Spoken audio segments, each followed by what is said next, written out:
ఉపాధి వేతనాల పెంపులో తెలంగాణకు మళ్లీ అన్యాయం జరిగింది. కేవలం 28 రూపాయలు పెంచుతూ కేంద్రం నిర్ణయం తీసుకుంది. దీంతో తెలంగాణలో ఉపాధి కూలీ రోజుకు 300 రూపాయలకు చేరింది. దక్షిణాదిలో 2 తెలుగు రాష్ట్రాల్లోనే అతి తక్కువ ఉపాధి వేతనాలు అందనున్నాయి.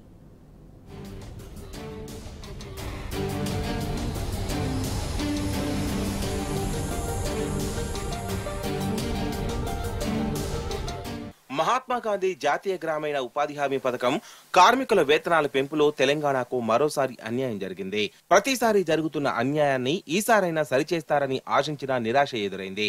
రోజువారీ వేతనం గరిష్ట మొత్తాన్ని ప్రతి ఏడాది మార్చిలో కేంద్రం ఖరారు చేస్తుంది. ఎన్నికల కోడ్ అమలులో ఉండడంతో ఎన్నికల సంఘం అనుమతితో గురువారం సవరించింది.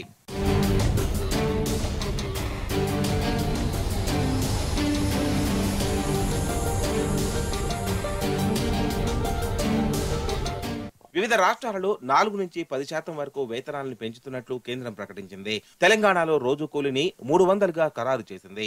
2023-24 ఆర్థిక సంవత్సరంలో ఇది 272 రూపాయలుగా ఉంది. దక్షిణాది రాష్ట్రాల్లో తెలంగాణ, ఆంధ్రప్రదేశ్లోని ఉపాధి హామీ కార్మికులకు తక్కువ వేతనం అందనుంది. కాగా పెంచిన వేతనం ఏప్రిల్ 1 నుంచి అమల్లోకి వస్తుంది.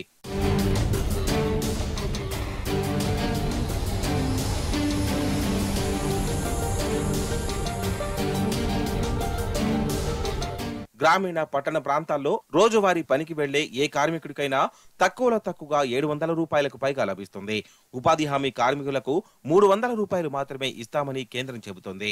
రోజంతా పనిచేసినా 300 రూపాయలు కూడా రాకపోవడంతో కూలీలు ఉపాధి హామీ పనిచేసేందుకు ఆసక్తి చూపడం లేదు. పైగా ఇచ్చే అరకొర వేతనం కూడా సమయానికి రావడం లేదు. 3-4 నెలలకు ఒకసారి వేతనాలు ఇస్తుండటంతో కార్మికులు ఉపాధి హామీ వైపు చూడడం మానేశారు. వేరే ఏ పని దొరకకపోతేనే ఇటువైపు వస్తున్నారు. ఫలితంగా కూలీల సంఖ్యతో పాటు పని దినాలు కూడా తగ్గుతున్నాయి.